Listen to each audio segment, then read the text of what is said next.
Good morning, students. Grade 12 Business Studies. We have already started to discuss about leadership and the kinds of leaders. What we learned in the previous class. Why I did that session was to inculcate a amount of curiosity and interest on the topic. Actually, to tell you, you have to start with the topic of what is leadership, what is the features of leadership, what is the definition of leadership, what are the qualities of a good leader, what is the importance of leadership. After covering all these topics, I was supposed to take about the types of leaders, but I did it in advance. Why? Because in order to enable you understand and generate interest on this topic, because this is one of the most simplest topic, but critically you have to understand, and you should, this is a life related topic. You need to have all these qualities inside you tomorrow if you are going to hit the corporate, either as an entrepreneur or as one of the employees at any level of management. Let you be in the supervisory level, top level or the middle level, you need to inculcate these qualities. So this is a very crucial session and I wanted this to be recorded. That's the very reason I did not initiate with this session earlier. Now, what are we learning? We need to understand what are we learning. We are in chapter directing. In directing, I told you there are four components of or four elements of directing. Now, what are the four elements? Supervision, motivation, leadership, communication. Supervision is eliminated. Motivation we saw. What did we see in motivation? I told you the process of motivation. I told you about the motive, motivator, and the motivation process. Then we learned about Maslow's hierarchy need theory, and then we went into understanding about the financial and non-financial motivators. So that motivation topic is completely over. The next topic that we are heading is your leadership. After leadership, we will learn about communication, after which we will wind up the topic. Right, so we will try to understand leadership now. You already know and aware that leaders can be of three types: autocratic leaders, democratic leaders, and laissez-faire method adopting leaders. Right, now we will try to understand basically what is a leader, who is a leader, how can we how do some people lead and some people tend to follow. What's the magic that leaders have? They have a unique charisma in them. So what is that? That is what we are going to learn today. Right? What is leadership? Leadership is a process of influencing the behavior of people. I am not going to force people to do something. I am not going to threaten people to do something. After all, what is management, students? Management is an art of getting things done through others. Right? So here understand, leadership is a process of influencing the behavior of people. I am not influencing their work. I am influencing their very behavior. I am influencing their behavior for what? For making them strive voluntarily towards achievement of organizational goals. The employee should work in such a way that they themselves are interested. They themselves are motivated. And they should be influenced in giving their best. Clearly understood? So leadership is a process of influencing the behavior of people by making them strive voluntarily towards the achievement of organizational goals. Right. Now we'll try into looking why this definition is very important, students, because nowadays there are so many labor laws, there are so many important employee protection laws. So you need to understand that you cannot control anybody, but it is rather very beneficial for you as well as the management if the person is simply okay with your whatever opinion you take. Why? Because they are influenced on you. You can influence people, right? If I am going to be very firm and shout and yell at you people, yell at you students and say that no, you have to study, you have to write the test. Maybe you write the test and the very next day after that you will forget. But if the concept has to go deep into you, I have to create an impact in delivering the session that it will be forever in your mind. Right? That is called influencing. Most of the employees in an organization, you must have seen your parents only, or you must have heard of this common complaint in every household.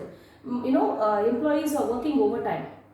My wife goes to the office, she forgets herself, she's not even taking her dinner or lunch properly. My husband goes to the office, he's not turning back. Your parents only, bank employees, you can take example. How late do they come home?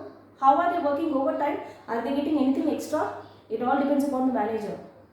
There's a great impact and influence of the leader and his leadership quality inside an organization. If your manager or the supervisor or your superior is a sadhu, is always shouting at you, will you feel like working in the company?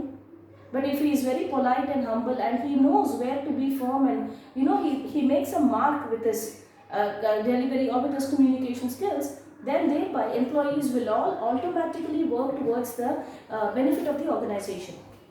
Now let's try to understand the features of leadership. I'm not talking about the good qualities of leader, I'm talking about the features of leadership. The first feature of leadership is ability to influence other. Enable people to follow you. It's not that easy. Everybody is their own boss. If somebody is ready to willingly coming behind you and ready to accept your work orders, that simply means that they really appreciate you, they like you, they are fond of you. That likingness, that fondness should be there. If it is missing, then they will not work. Whatever you give, they will do only effectively, they won't do it efficiently. Effectiveness comes for the sake of salary, they are not doing it for you. But when the people are, we had few managers, we had few influential people.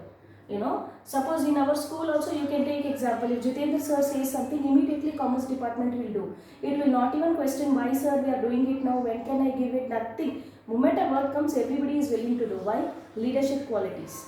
He influences us. He is never shouted or scolded for unnecessary reasons. He tries to maintain that there is a peace, harmony, friendship inside the team. So all these are good qualities of a leader, right? So that is ability to influence others. He is influencing us, he is not forcing anybody. Same way in an officer or a manager also. You must have seen Narayan Murthy, such a great personality. He is worth how many millions, God knows. His caliber is talent, but what does he say? The balance sheet has got all fake assets.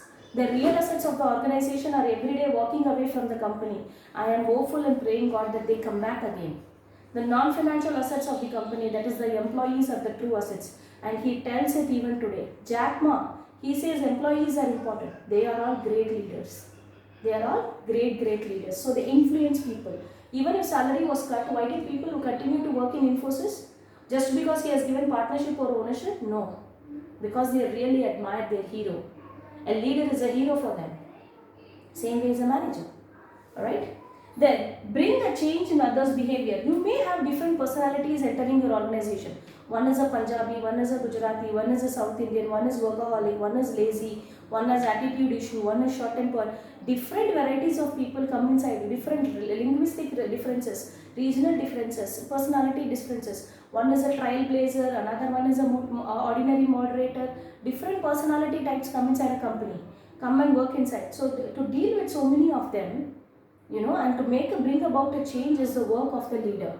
Emotionally, slowly penetrate into the mind of your employees, have a very good reputation in the minds of employees, try to retain it, and they will work for you, right?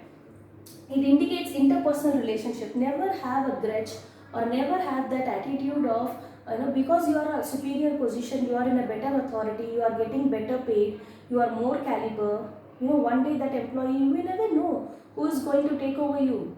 So always it is good that you have a very good interpersonal relationship with your team, so that they are ready to do anything for you. Ultimately, you are not going to do any work. The team members are going to do, but who gets the credit? You are going to give the credit. So it is very important that you maintain fantastic interpersonal relationship with there should be a very good close bond between the superior and the subordinate. Right? Very healthy bond. I don't say close bond, we can say a very healthy atmosphere. Alright? Exercise to achieve common goals. Why are you doing this? Because you want friends? Because you are trying to satisfy your personal needs of social satisfaction? Are you trying to do that? Then you will be a failure.